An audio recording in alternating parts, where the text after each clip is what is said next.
అరిలోవా ఏరియాలో ఉన్న Apollo hospital ఇంతవరకు బర్త్ సర్టిఫికేట్ తీసుకోలేదు. మీరు కావాలంటే క్రాస్ వెరిఫై చేసుకోండి. డైరెక్ట్గా శాంతి కాలింగిరి గారిని అడగండి బర్త్ సర్టిఫికేట్ తీసుకున్నారా లేదా అని. ఒకవేళ పోతిరెడ్డి సుభాష్ అయితే బర్త్ సర్టిఫికేట్ తీసుకున్నారా లేదని అడగండి. సమస్య ఇక్కడ ఏంటంటే చాలా సున్నితమైన సమస్య ఇది.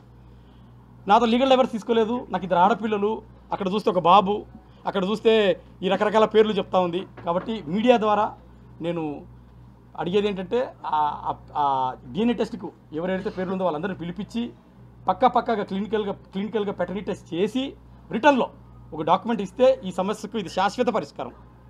ఈ బిడ్డకు పలానా తండ్రిని తెలుస్తుంది, నా బిడ్డలకు కూడా విషయం తెలుస్తుంది, శాంతి కూడా క్లియరెన్స్ ఉంటుంది, నాకు కూడా క్లియరెన్స్ ఉంటుంది. ఫ్యూచర్లో వచ్చే కన్ఫ్యూజన్స్ కానీ కాంప్లికేషన్స్ కానీ ఏమీ ఉండవు. రేపు పొద్దున 10 ఏళ్ళ తర్వాత ఆ బాబు నా దగ్గరికి రానికి లేదు, తండ్రి నువ్వే అని. ఎందుకంటే పలానా సర్టిఫికేట్ ఉంటుంది కాబట్టి పలానా తండ్రిని తనకు తెలుస్తుంది.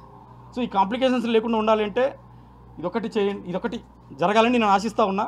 అదేవిధంగా నేను శాంతి నేను 2013లో పెళ్ళయింది నాకు.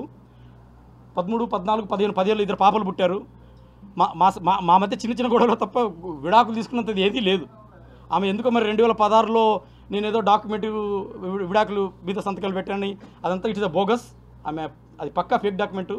నేను మీడియా ముందర చాలా ధైర్యంగా చెప్తున్నాను, దాన్ని కావాలంటే ఫోరెన్సిక్ డిపార్ట్మెంట్ పంపించండి. అది ఫేక్ డాక్యుమెంట్. అది 2024లో నాతో బలవంతంగా నాతో ఒక్క సిగ్నేచర్ తీసుకున్నారు. దాంట్లో బలవంతంగా పెడతావా లేకపోతే మ్యూచువల్ ఇచ్చి ఎగ్జిస్ట్ అవుతావా సస్తావా అనే సిచ్యువేషన్ తీసుకొచ్చారు నన్ను. నేను ఇప్పుడు నిన్న హోమ్ మినిస్టర్ గారు అనిత మేడం కూడా కలిశాను, డీజీపీ గారిని కలిశాను. వాళ్ళు కూడా అన్నారమ్మా దీంట్లో ఎంత పెద్ద ఉన్న వదిలేదు లేదు, నిజాలు నిగ్గు తెలుస్తాం, ఆ పేపర్ డాక్యుమెంట్ కూడా ఫోరెన్సిక్ డిపార్ట్మెంట్ పంపిస్తాము. అది కానీ 2024 తేలితే, అది బోగస్ అని తేలితే మాత్రం ఎవరిని వదిలేదు లేదు. అదేవిధంగా నాకు కూడా శాంతి గురించి తెలియని ఎన్నో విషయాలు ఈ మధ్య తెలిసాయి.